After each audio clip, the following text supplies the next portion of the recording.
Le vent salé de la Méditerranée fouettait le visage de Léna comme une gifle impitoyable, mais elle ne broncha pas.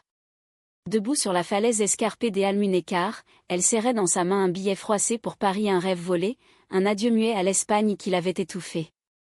Et pourtant, au loin, dans la maison aux volets bleus qui ployaient sous le poids des secrets familiaux, sa sœur Margot dansait, libre et radieuse, sous les guirlandes de lumière de la fête du village. Léna murmura, les lèvres tremblantes, « Brille pour nous deux, ma petite étoile. Même si cela me consume. » C'était une nuit d'été étouffante, de celle qui colle à la peau comme une promesse non tenue. Léna avait 32 ans, mais ses épaules voûtées portaient le fardeau d'une vie entière. Née dans ce coin reculé d'Andalousie, où les oliviers centenaires veillaient sur des collines arides, elle avait appris tôt que l'amour, pour elle, était une malédiction. Petite, déjà, elle observait les filles de l'école avec une fascination interdite, leur rire comme des sirènes l'attirant vers des abysses qu'elle ne comprenait pas encore. Mais la famille passait avant tout. Toujours. Son père, un pêcheur buriné par le sel et l'alcool, avait disparu un soir d'orage, emportant avec lui les illusions d'une enfance stable. Sa mère, Doña Carmen, s'était alors recroquevillée dans un silence de pierre, déléguant à Léna le rôle de pilier invisible. Margot, elle, était arrivée comme un rayon de soleil 5 ans plus tard, un miracle inattendu après des années de deuil. Blonde aux yeux d'azur, elle avait hérité de la grâce de leur grand-mère basque, une beauté qui faisait tourner les têtes dans les ruelles pavées. Dès l'enfance, Margot brillait, ses notes impeccables à l'école, ses danses flamenco improvisées sous les figuiers, son rire qui chassait les ombres. Léna l'adorait pour cela, et c'est pourquoi elle avait tout sacrifié. À 16 ans, elle avait quitté les études pour travailler au champ, ramassant des oranges sous un soleil impitoyable, ses mains calleuses payant les factures et les rêves de sa cadette. Tu seras libre, Margot.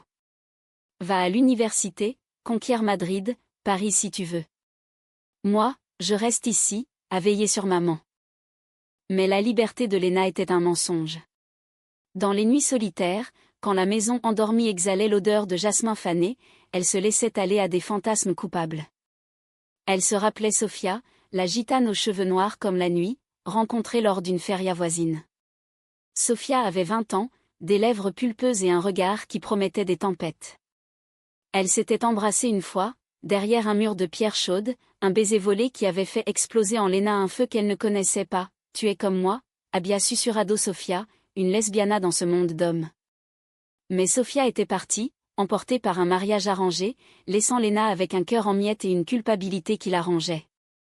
Les années s'étaient écoulées comme un fleuve paresseux, emportant les illusions. Léna avait pris un emploi de serveuse dans un petit bar du port, où les marins ivres la reluquaient sans la voir vraiment.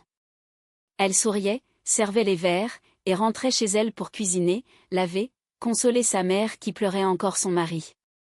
Margot, elle, avait gravi les échelons, une bourse pour l'université de Grenade, puis un poste de professeur de littérature à Séville. Elle revenait les week-ends, les bras chargés de cadeaux et d'histoires folles des amours éphémères, des amis cosmopolites, une vie qui pétillait comme le cava. Léna, tu devrais venir avec moi. Laisse cette prison, suppliait-elle souvent, ses yeux brillant d'une innocence que Léna enviait secrètement. Mais Léna secouait la tête, un sourire forcé aux lèvres. Et qui s'occuperait de maman? Qui paierait les dettes du père? Va, brille, ma chérie. C'est ton tour. En vérité, Léna avait peur. Peur de ce monde qui jugerait son secret, peur de l'amour qui la consumerait. Pourtant, un soir d'automne, tout bascula. Margot débarqua sans prévenir, escortée d'une femme élégante aux cheveux courts et au sourire envoûtant.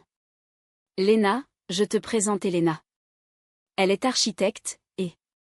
Eh bien, nous sommes ensemble. Léna. Ce nom résonna en Léna comme un écho douloureux. 30 ans, des courbes athlétiques moulées dans un tailleur pantalon, des yeux noisettes qui scrutaient l'âme. Elles se serrèrent la main, et Léna sentit un courant électrique la traverser, un désir brut qu'elle réprima aussitôt. Léna était pour Margot, pas pour elle. Mais les dîners familiaux devinrent un tourment exquis. Assise à table, Léna observait les rires complices des deux amantes, leurs mains qui se frôlaient sous la nappe, et un vide béant s'ouvrait en elle. Était-ce de la jalousie fraternelle? Ou pire, un amour interdit pour la compagne de sa sœur? Les mois passèrent, et le secret de Léna s'alourdit. Elle avait commencé à correspondre avec une femme rencontrée en ligne, une Française expatriée à Malaga nommée Camille. Leurs messages étaient timides au début des échanges sur la littérature, les vins d'Andalousie puis plus intimes. « Je suis comme toi », écrivait Camille. Une lesbienne qui se cache derrière un masque. « Viens me voir, Léna. Laisse-moi te montrer que l'amour n'est pas un péché. » Léna relisait ces lignes dans le noir, le cœur battant, imaginant des baisers sous la lune de la Costa del Sol. Mais la famille veillait. Doña Carmen, avec son intuition de mère, avait flairé le malaise. « Tu es pâle, hija. Et ces nuits où tu ne dors pas. Il y a un homme ?»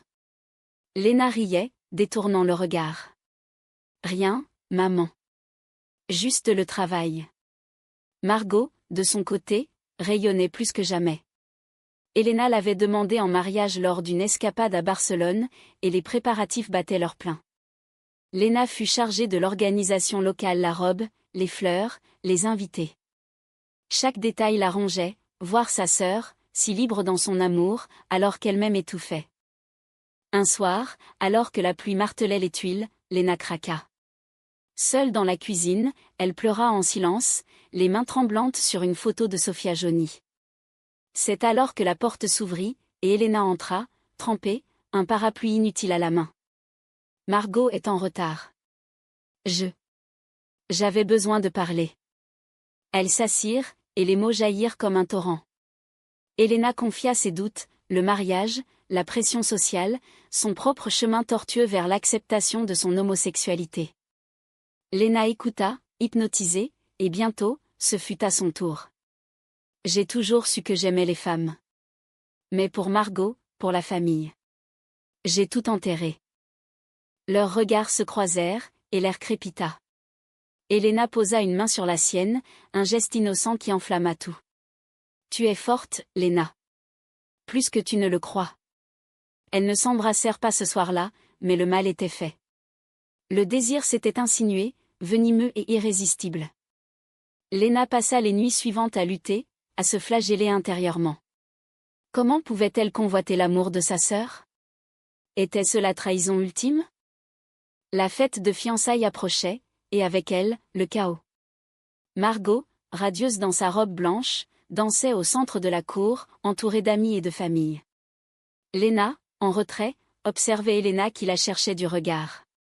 Un verre de trop, et elles se retrouvèrent dans un coin sombre du jardin, sous les branches lourdes d'orangers. « Je ne peux pas », murmura Elena, les lèvres frôlant son oreille. « Pas comme ça. » Mais Léna, emportée par la passion refoulée, l'attira contre elle. Leur baiser fut un ouragan urgent, désespéré, chargé de toutes les années volées. Quand elles se séparèrent, haletantes, la réalité les frappa comme un coup de poignard. Margot les avait vues. Le silence qui suivit fut plus assourdissant que le tonnerre qui grondait au loin. Margot se tenait là, figée dans l'ombre des feuillages, sa robe blanche comme un linceul d'innocence brisée. Ses yeux d'azur si purs, s'emplirent de larmes qui ne coulaient pas encore, figées par le choc. Léna. Elena. Qu'est-ce que... Sa voix n'était qu'un murmure, un fil tendu prêt à rompre. Léna recula, le cœur en vrac, les lèvres encore gonflées du baiser interdit. Elena, pâle comme un spectre, balbutia, « Ce n'est pas ce que tu crois, ma chérie. » C'était une erreur, un instant de faiblesse. Mais Margot secoua la tête, un rire amer échappant de sa gorge. Une erreur? Ma sœur, celle qui a tout sacrifié pour moi, embrassant ma fiancée? Et toi, Elena, celle que j'aime, que je vais épouser? Elle se tourna vers Léna, le regard implorant une explication qui n'existait pas. Depuis quand? Depuis quand tu me mens, grande sœur? La fête continuait au loin, les rires et la musique flamenco masquant le drame qui se nouait. Léna sentit le monde s'effondrer sous ses pieds, comme la falaise érodée par les vagues. Elle avait toujours su que son secret la détruirait, mais pas comme ça, pas en blessant la seule personne qu'elle aimait plus que tout. Margot, écoute-moi. Je suis née comme ça. Lesbienne, dans un monde qui nous condamne. J'ai caché ça pour toi, pour maman, pour la famille. Ce baiser. C'était la première fois que je cédais. Je te jure. Margot recula, comme brûlée. Pour moi. Tu as sacrifié ta vie pour moi, et maintenant tu me voles mon bonheur? Helena, dis-moi que c'est faux. Helena, déchirée, s'avança pour la prendre dans ses bras, mais Margot la repoussa violemment. Ne me touche pas. Vous deux. Vous êtes. Les mots moururent dans sa gorge, remplacés par des sanglots qui la pliaient en deux. Elle s'enfuit alors, courant à travers le jardin, sa robe traînant dans la boue, laissant Léna et Helena dans un vide sidéral. La nuit se referma sur elle comme un piège. Helena pleura la première, ses épaules secouées. Que avons-nous fait? J'aime Margot, Léna. Vraiment. Mais toi. Tu m'as attirée dès le premier jour. Ton silence, ta force. C'est comme si tu étais un aimant. Léna, les poings serrés jusqu'au sang, secoua la tête. Non. C'est ma faute. J'ai toujours envié sa lumière, mais pas pour la lui voler. J'ai juste craqué. Va la retrouver. Explique-toi. Moi, je reste ici, à ramasser les morceaux comme toujours. Helena partit, courant sous la pluie qui s'était mise à tomber, drue et impitoyable. Léna s'effondra contre un arbre, le barque rugueux écorchant sa peau. Les souvenirs affluaient, les nuits où elle bordait Margot enfant, lui chantant des berceuses andalouses, les matins où elle partageait son pain avec elle, riant de leurs rêves d'avenir. Et maintenant, cela? Une trahison née d'un désir qu'elle avait nié si longtemps. Était-ce le prix de son sacrifice? Regarder sa sœur briller, pour finir par l'éteindre? Le lendemain, la maison fut un champ de mine. Doña Carmen, alertée par les ragots du village qui se propageaient comme un feu de broussailles, les convoqua toutes les trois dans le salon aux meubles usés. Son visage, ridé comme une carte ancienne, était un masque de douleur. « Qu'est-ce que j'apprends, mes filles? Un scandale? Avec des femmes? Dans ma maison ?» Sa voix chevrotait, un mélange de fureur et de terreur. En Andalousie profonde, l'homosexualité était encore un murmure haï, un péché qui souillait l'honneur familial. Margot, les yeux rougis, parla la première. « Maman, Léna. Elle m'a trahi. » Elle est Helena. Helena, assise raide, baissa la tête. C'était une erreur, Doña Carmen. Un baiser impulsif. J'aime Margot. Je le jure sur ma vie. Mais les mots sonnaient creux, Helena le savait. Elle prit une profonde inspiration, sa voix ferme malgré le tremblement intérieur. Non, maman. C'est ma faute. J'aime les femmes depuis toujours. Je l'ai caché pour protéger la famille, pour que Margot puisse vivre librement. Ce baiser. C'était le mien, mon secret qui a explosé. Punis-moi, si tu veux. Mais ne touche pas à elle. Doña Carmen la gifla, un coup sec qui résonna comme un verdict. Sacrifice? Tu parles de sacrifice? Tu as ruiné ta sœur. Et maintenant, quoi? Tu vas nous déshonorer tous? Margot, au lieu de consoler leur mère, se leva d'un bond. Tu vois, Léna? Tout ce que tu as fait, c'était pour te victimiser. Moi, j'ai travaillé dur pour mériter ma place, et toi, tu restes là, à pleurnicher sur ton sort. Les mots la poignardèrent plus profondément que la gifle. Sa petite sœur, son étoile, la trahissait à son tour par la colère. Les jours suivants furent un cauchemar éveillé. Helena tenta de recoller les morceaux, annulant le mariage pour réfléchir, mais Margot, blessée dans sa fierté, rompit tout. Je ne peux plus te regarder sans voir ce baiser, lui lança-t-elle un soir, avant de claquer la porte pour rentrer à Séville. La maison retomba dans son silence oppressant, Doña Carmen se murant dans la chapelle du village, priant pour l'âme perdue de sa fille aînée. Léna, seule, erra comme un fantôme. Elle écrivit à Camille, ses lettres devenant son seul refuge, « Viens-moi en aide. Je me noie dans ce mensonge. » Camille arriva un mois plus tard, un tourbillon de fraîcheur française dans ce climat andalou étouffant. 35 ans, des cheveux roux coupés courts, un accent parisien chantant qui faisait sourire Léna malgré tout. Elles se promenèrent sur les plages désertes de la Herradura, où les vagues chuchotaient des secrets à l'oreille des coquillages. Tu n'es pas un monstre, Léna, lui dit Camille un soir, alors qu'elle s'asseyait sur le sable encore chaud. Tu es une femme qui a aimé en silence. Laisse-moi t'aimer, à présent. Leur premier baiser fut doux, hésitant, sous un ciel étoilé qui semblait absoudre tous les péchés. Camille sentait le pin frais et la lavande, un parfum de liberté qui effaçait les ombres. Pour la première fois, Léna se sentit vivante, ses mains explorant avec une tendresse qu'elle s'était refusée si longtemps. Elles firent l'amour dans une petite auberge, les draps froissés témoignant d'une passion longtemps réprimée. « Reste avec moi », murmura Camille au petit matin. « Oublie cette famille qui te chaînait. » Mais l'oubli était un luxe que Léna ne pouvait s'offrir. Bientôt, les nouvelles de Margot arrivèrent, un appel larmoyant, une lettre froissée. « Je suis perdue, grande sœur. Elena est partie pour de bon, et je me rends compte. J'ai été égoïste. Reviens-moi. » Léna, déchirée, hésita. Camille la pressa, « Choisis-toi, pour une fois. » Pourtant, le sang l'emporta. Elle rentra à Almunécar, laissant Camille avec une promesse en suspens. La réconciliation fut fragile. Margot, amaigrie, les cheveux ternes, se jeta dans ses bras. « Pardonne-moi. J'ai eu si peur de te perdre que j'ai tout brisé. » Elles pleurèrent ensemble, réparant les fissures comme on recolle une porcelaine fêlée. Doña Carmen, adoucie par le temps, murmura un jour, « Si c'est ton chemin, Hija.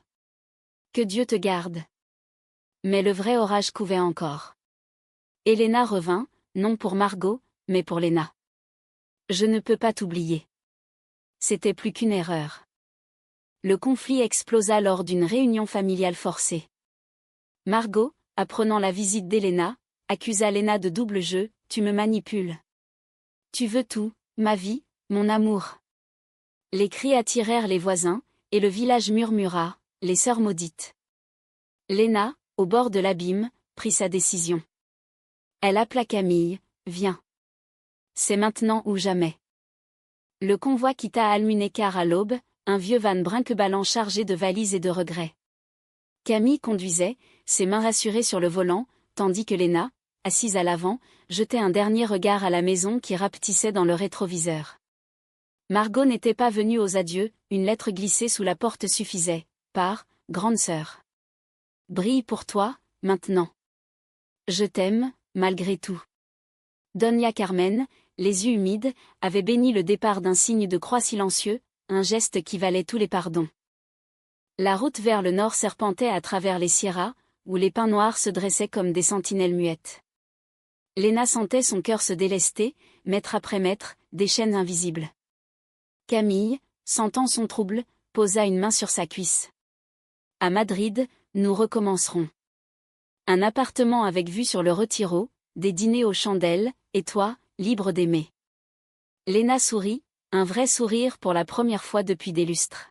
« Et si le passé nous rattrape ? Margot. Elle a besoin de moi. » Mais le passé, capricieux, frappa plus tôt qu'attendu. À Grenade, lors d'une halte pour visiter l'Alhambra, le téléphone sonna. C'était Margot, la voix brisée. « Maman est malade. Vraiment malade.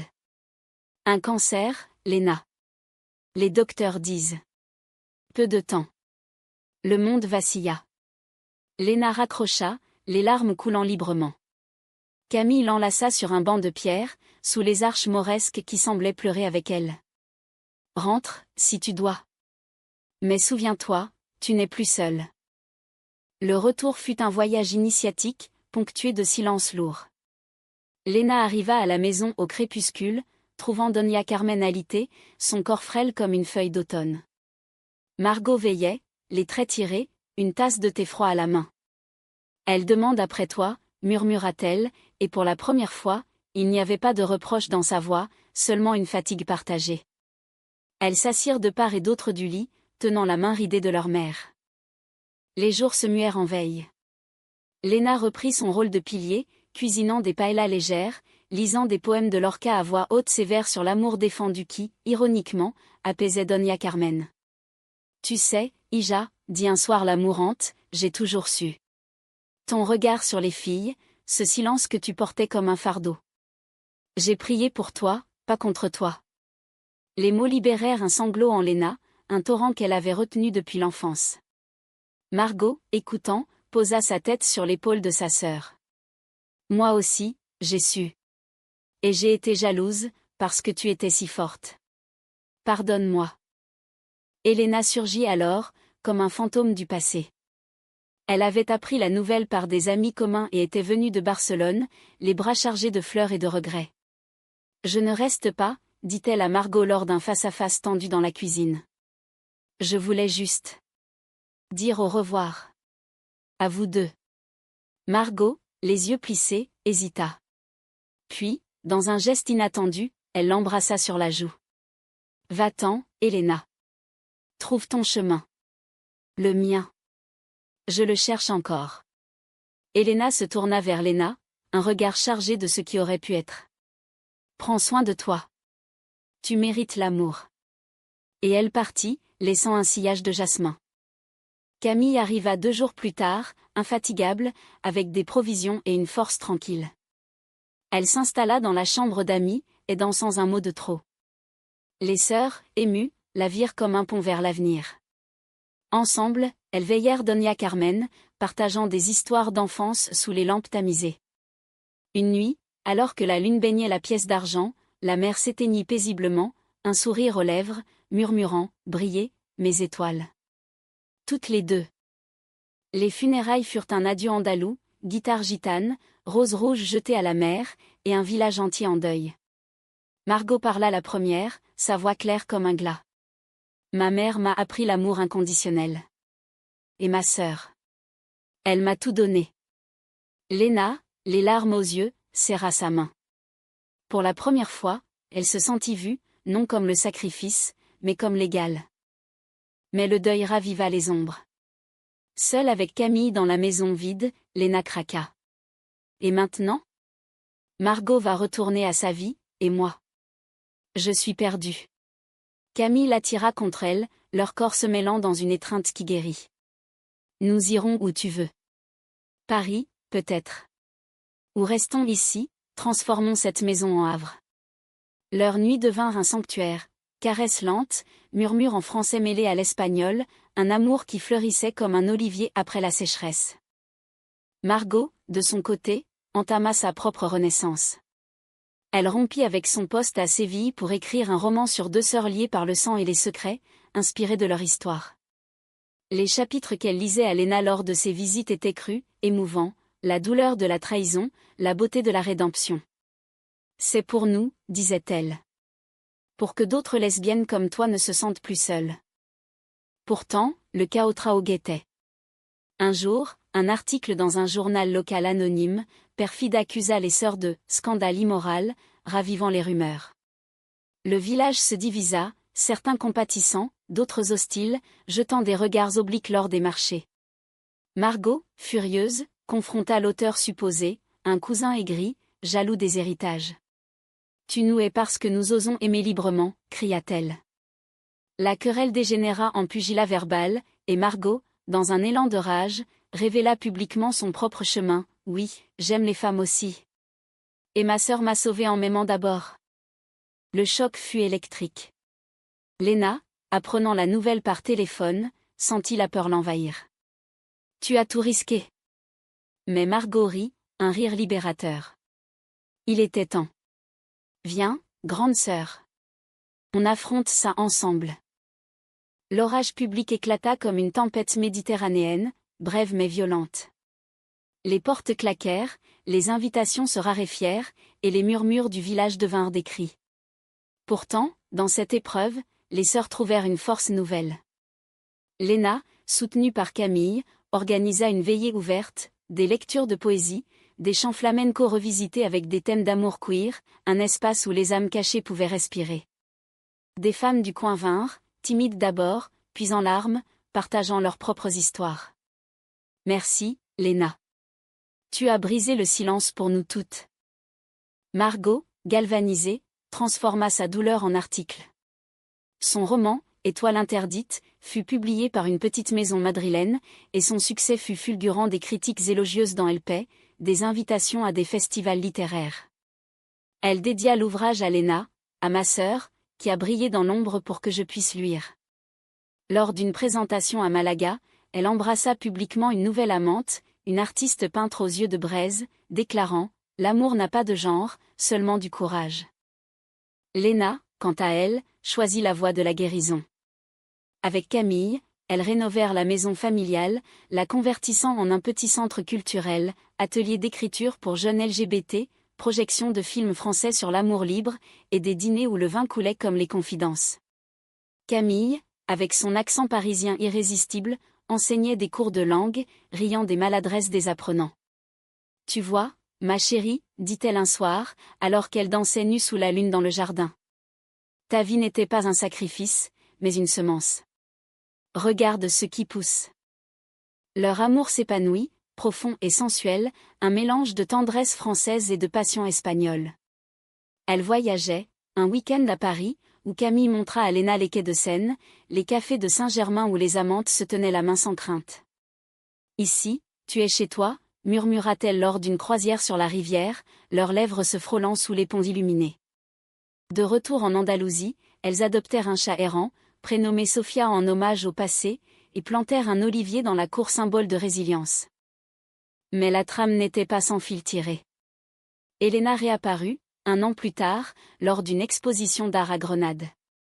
Elle avait ouvert un cabinet d'architecture queer-friendly à Barcelone, aidant des couples comme elle à construire des espaces sécurisés. « Je suis heureuse pour toi, Léna, dit-elle lors d'une rencontre fortuite, ses yeux noisettes adoucis par le temps. Ce baiser. C'était le catalyseur. Sans lui, nous serions restées prisonnières. » Elles s'embrassèrent sur les joues, un adieu chaste, et Léna rentra le cœur léger, racontant tout à Camille qui rit, « Les ex sont des fantômes bienveillants, tant qu'on les exorcise avec de l'amour. » Margot, de son côté, affronta sa propre trahison intérieure. Lors d'une visite, elle confia à Léna, « J'ai toujours su que j'étais bisexuelle, mais j'ai fui en me mariant presque avec Elena. Toi, tu as porté le poids pour deux. » Elles pleurèrent, puis rirent, scellant leur lien par un voyage à la plage de la Herradura-Celle du pont initial, où le soleil couchant peignait l'horizon en pourpre. Assises pieds nus dans le sable, elles parlèrent jusqu'à l'aube, des rêves d'enfance, des peurs d'adultes, de l'amour qui guérit. Le dénouement vint doucement, comme une marée montante. Doña Carmen, dans ses derniers instants, avait légué la maison aux deux sœurs à parts égales, avec une note, « Aimer s'enchaîne. C'est ma bénédiction. » Elles honorèrent cela en invitant la famille élargie à une fête non de fiançailles, mais de renaissance. Des cousines, des oncles réticents, et même le cousin calomniateur vinrent, et sous les guirlandes, Margot dansa avec sa compagne, tandis que Léna et Camille s'enlaçaient, leur corps synchrone comme une valse. Léna, enfin, se regarda dans le miroir un matin d'été. À 34 ans, ses yeux verts pétillaient d'une joie conquise.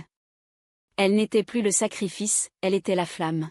« Merci, petite sœur, murmura-t-elle au vent. Tu as brillé pour nous deux. » Et dehors, l'Andalousie s'étendait, généreuse, ses collines verdoyantes promettant des récoltes infinies. Dans ce coin de Théban imprégné d'un souffle français élégant, introspectif, profondément humain, deux sœurs avaient transformé la trahison en triomphe. L'amour, ce feu fatidique, les avait forgées. Et elles brillaient, ensemble, pour toujours.